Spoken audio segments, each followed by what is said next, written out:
안녕하세요. 반갑습니다. 내 신부의 세상살이를 시청하고 계시는 여러분, 저는 이번 시즌 프로그램에 함께하게 된 김현수 프란치스코 신부입니다. 앞으로 몇 안 되는 시간이기도 하겠지만 저는 여러분들과 함께 우리 시대의 성인이라는 제목을 가지고 이 시간을 함께 꾸려 나가 보고자 합니다. 사실 우리 가톨릭의 2000년 역사를 살펴보면 참 다양한 성인들을 생각해 볼 수 있을 것입니다. 아우구스티노 성인, 프란치스코, 도미니코 등등 정말 이 시대를 넘나들면서 하느님을 따르기 위한 삶을 선택한 이들이 바로 우리 가톨릭의 성인들일 거예요. 그런데 놀랍게도 이 성인들의 삶을 하나씩 들여다보면 이 시대와 환경이 다를 뿐 우리와 크게 다르지 않는 그 고민과 한계들 속에서 그 현실을 살아갔던 이들이었음을 우리는 너무나도 쉽게 알 수 있을 것입니다. 이를 조금 다르게 표현한다면 이렇게도 말할 수 있을 것 같아요. 하느님의 부르심에 응답하려 했던 지극히 평범한 이들. 물론 가톨릭의 성인들 가운데서 어떤 이들은 이 사회의 거센 변화 속에서 그 믿음을 지키기도 했고, 또 어떤 이들은 가난과 박해 속에서 사랑을 선택했으며, 또 어떤 이들은 자신의 자리에서 어려움을 극복하면서 묵묵히 복음의 빛을 드러내며 세상을 비추었던 인물들이 바로 이 성인들이겠죠. 이 시간은 그래서 성인들의 어떤 위대한 업적을 열거하려는 어떤 그런 시간이 아님을 여러분들이 아셨으면 좋겠습니다. 오히려 오늘을 살아가는, 이 시대를 살아가는 우리가 어떻게 그리스도인의 정체성을 새롭게 살아갈 수 있는지 그 힌트를 우리 성인들의 삶에서 찾아보려 가는 여정임을 여러분들이 기억해 주셨으면 좋겠어요. 또한 이들의 모습 안에서 우리는 성덕이란 어떤 특별한 이들에게 주어진 길이 아니라 지금 이 자리에서 하느님을 사랑하며 살아가려는 모든 이들의 목심을 우리 성인들을 통해서 다시 한번 확인하게 될 것입니다. 이 시간이 여러분 각자에게도 나는 어떤 모습의 성덕으로 부름받고 있는가? 라는 질문을 던지는 시간이 되었으면 좋겠습니다. 그리고 그 물음에 대한 답을 함께 찾아가면서 우리 시대의 또 다른 성인이 되고자 하는 아주 작은 결심을 희망해보는 그런 시간이 되었으면 좋겠습니다. 오늘은 그 첫 시간입니다. 오늘 여러분들과 함께 나누고 싶은 성인은 프란체스 사비에르 카브리니 성녀입니다.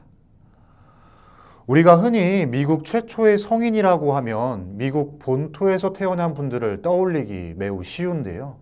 하지만 실제로 이 미국 가톨릭 교회가 첫 번째로 맞이한 성인은 놀랍게도 이탈리아에서 대서양을 건너온 한 수녀님, 바로 카브리니 성녀입니다. 성녀는 1850년 이탈리아 북부 롬바르디아 지방 작은 마을 산탄젤로 로디자노라는 마을에서 13자녀 중에 막내로 태어나셨어요. 카브리니 성녀는 태어날 때부터 체격도 매우 작았고 어릴 적부터 허약해서 늘 병약한 아이로 불리던 게 다반사였습니다. 겉으로 보기에는 선교나 어떤 큰 사명을 감당하기에는 역부족처럼 보였습니다. 하지만 하느님께서는 성인의 이 연약함 안에서 당신의 계획을 펼쳐 나가셨습니다. 사실 성인이 수도자로 살겠다고 결심하면서 성인은 동방으로의 선교, 특히 이 중국 선교를 희망하고 있으셨습니다. 하지만 당대 교황이셨던 레오 13세 교황님께서는 이 카브리니 성녀가 대거 이주하며 가난과 차별 속에서 고통받고 있던 이 이탈리아 이민자들을 위한 영적, 물적 지원이 더 시급하다고 생각하셨죠. 그래서 성녀를 미국 뉴욕으로 파견하게 됩니다. 성녀가 도착한 미국의 19세기 말 20세기 초반은 산업화와 도시화, 또 서부 개척으로 인한 아주 매우 급격한 경제 성장을 겪었던 시기였어요.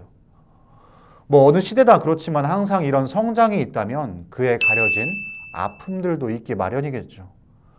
이러한 성장과 동시에 미국 내에서는 수많은 갈등의 문제들이 공존하던 시기가 바로 이 카브리니 성녀가 뉴욕에 도착한 바로 그 시기였어요. 수많은 이민자들이 이 미국으로 건너오게 되면서 인종 문제, 또 사업자와 노동자 간의 이런 노사 갈등 등 이 수많은 문제들이 거세지면서 이 사회적으로, 경제적으로 매우 혼란을 겪었던 시기였어요. 이 가운데 성녀는 당대 미국에서 가장 그 누구도 이뤄내기 힘든 놀라운 규모의 선교 활동을 펼치게 됩니다. 주된 성녀의 활동은 바로 이 이민자들의 정착에 실질적인 도움을 주는 것이었습니다.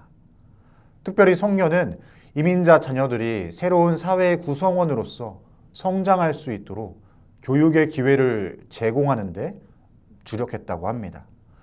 성녀는 또한 단순히 지식을 전달하는 것을 넘어서서 이들이 미래를 설계하고 자립할 수 있는 그 발판을 마련하는 데도 힘썼어요. 또한 부모를 잃거나 이 돌봄이 필요한 이민자들의 고아들, 또 홀로 남겨진 노인들을 위한 시설, 병원, 진료소 이런 것들을 직접 건립하고 운영하면서 가장 약한 이들을 보호하고 사랑하는 데 힘썼습니다. 우리가 성녀의 삶을 통해 바라볼 수 있는 것은 여러 가지가 있을 수 있겠지만 저는 두 가지를 말씀드리고 싶습니다. 하나는 불가능을 가능으로 바꾼 담대함입니다. 성녀는 육체적으로도 사회적으로 불가능해 보이는 일들을 가능으로 바꾼 인물이에요. 사실 카브리니 성녀가 이 뉴욕에 도착해서 가난하고 비참한 환경하에 사는 이민자들에게 헌신하면서 성인은 치명적인 폐병을 앓게 됩니다. 당시 의료적 기술이 뛰어나지 않았기에 성녀의 삶은 시한부 인생이나 다름이 없었습니다. 그럼에도 성녀는 이런 육체적 한계에 부딪히는 것을 전혀 아랑곳하지 않았어요. 계속해서 성녀는 자신이 해 나갈 일들을 계속 해 나가야 했고 또 실제로도 그 일들을 해 나갔습니다. 성녀의 이런 한계는 이것이 끝이 아니었습니다. 또한 성녀는 사회적으로도 제대로 설 수 없었던 이탈리아 사람이었고 여성이었습니다. 오늘날의 뉴욕에서 이 미국에서는 어떤 차별이 있을 수 없지만 당대 사회적 상황에서는 굉장한 차별과 멸시를 받을 수밖에 없었던 신분이 바로 이 카브리니 성녀가 지닌 신분이었어요. 그러나 성녀는 자신의 상황에 전혀 아랑곳하지 않고 하느님의 일을 하나씩 하나씩 해나갑니다.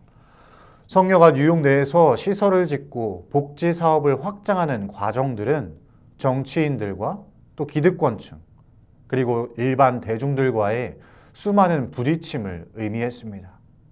때로는 차별과 무시를 감수하면서도 성녀는 오직 이민자들을 돕겠다는 목표 달성에만 집중했습니다.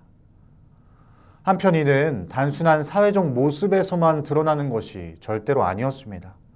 이 교회 내에서조차도 성녀의 급진적이고 이 거대한 선교 활동들은 때로 이 교회 보수적인 세력이나 기존 질서의 충돌과도 마찰을 겪어야 했습니다. 하지만 성녀는 이러한 교회 내부의 정치적인 공방 속에서도 자신의 신념과 사명을 굽히지 않고 자신의 길을 묵묵히 걸었습니다. 이러한 성인의 모습은 성인을 지탱하고 있는 힘이 어디에 있는지를 생각하게 만드는 것 같습니다.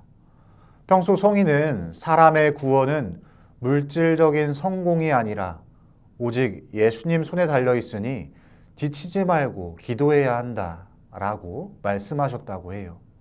어찌 보면 성인의 이런 모습은 불가능을 가능으로 만드시는 하느님의 힘을 굳게 믿고 있었기 때문에 가능한 것이 아닐까 생각이 들어요. 참된 신앙인으로서의 모습을 가지고 있을 때만 비로소 완성될 수 있는 모습이기도 하겠죠. 한계나 차별 등을 오히려 극복의 대상으로 만드는 것, 오히려 오늘날 쉽게 포기해버리고 무기력하게 만드는 이 현대 사회를 대하는 우리들에게 참 생각할 점들을 많이 전해주는 것 같습니다. 성인을 바라보면서 우리가 또 생각해 볼 수 있는 점 다른 하나는 흔들리지 않는 믿음입니다. 어찌 보면 너무나 당연한 이야기일 수 있겠지만 성녀는 정말 그 어떤 풍파 속에서도 흔들리지 않는 믿음을 가지고 있었다라고도 말할 수 있을 것 같습니다. 놀랍게도 카브리니 성녀는 자신의 이런 흔들리지 않는 믿음의 신념, 그 밑바닥에는 하느님의 일은 하느님께서 책임지실 것이라는 그 확신에서부터 시작되었다고 말할 수 있을 것입니다. 학교, 병원, 고아원 이런 여러 시설들을 실로 성녀가 미국뿐만이 아니라 여러 나라에 설립한 약 67개의 이 시설들을 바라보면 우리가 쉽게 알 수 있을 것 같아요. 하느님께서 이끌어 가신다는 그 믿음으로부터 시작된 결과가 아닐까 생각이 듭니다. 이러한 성녀의 굳센 믿음과 실천적인 활동들이 더해져서 그녀는 단순히 종교적인 지도자를 넘어서 사회적으로도 엄청난 그 영향력을 발휘하는 개척자로 인정받게 됩니다. 사실 생각해보면 정말 놀라운 일이 아닐 수 없습니다. 당대 아무것도 존재하지 않았던 이 척박한 광야와도 같은 이 미국이라는 이 특별히 이 뉴욕이라는 곳에서 하느님의 힘을 굳게 믿으며 그 중심을 잃지 않으면서도 모든 것을 해 나가는 이 성인의 모습은 정말 우리들에게 참된 믿음이 무엇인지 다시금 생각하게 만드는 것 같습니다. 때로 우리는 스스로에게 주어진 약점과 단점들 혹은 내가 가지지 못한 것에 대한 그런 것에 마음을 빼앗기기도 하죠. 또 지금 내가 쥐고 있지 못한 것들에 지나치게 매달리기도 합니다. 하지만 성녀는 그러한 한계나 부족함들, 단점들 속에서 조금에도 굴복하지 않고 오히려 그 모든 것을 하느님께 내어 맡기면서 자기 자신에게 주어진 사명에 더 깊이 헌신하였습니다. 비오 12세 교황님께서는 1946년 복자이셨던 성녀를 시성하시면서 다음과 같이 말씀하셨습니다. 그녀가 이룬 것은 미약할지 모르나 그녀의 정신은 하느님의 뜻이 자기에게 있음을 알았고 여인의 힘으로는 어렵다고 생각되는 것을 성취시키는 데 있어 그녀를 가로막을 것은 아무것도 없다 말할 만큼 독특한 힘을 지니고 있다. 아주 작은 체구임에도 또 약함에 그 숨겨진 강함을 보여준 이 카브리니 성녀의 삶은 우리 삶에서도 두려움과 나약함의 닻을 끊어내도록 우리 자신을 돌아보게 만드는 것 같습니다.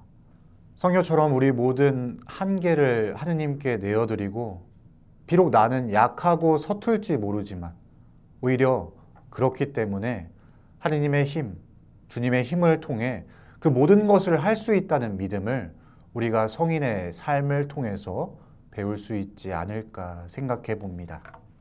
혹여나 성녀에 대해 더 알고 싶으시다면 자세한 내용은 최근 개봉된 카브리니 영화 있죠. 그 영화를 또 참고하시거나 또 한국어로도 이 성녀의 삶을 보고 난 전기들이 번역되어 나와 있습니다. 이것들을 참고하시면서 이 성녀에 대해 조금 더 알아가시고 또한 이 뉴욕에는 이 성녀를 기리기 위한 이 기념상이 이 배터리파크에 있습니다. 혹은 이 성녀를 기리기 위한 이 성당들을 방문하시면서 성녀에 대해 조금 더 이렇게 알아가시는 여러분들 되셨으면 좋겠습니다. 네, 오늘 시간은 여기까지입니다. 다음 시간에 뵙도록 하겠습니다. 고맙습니다.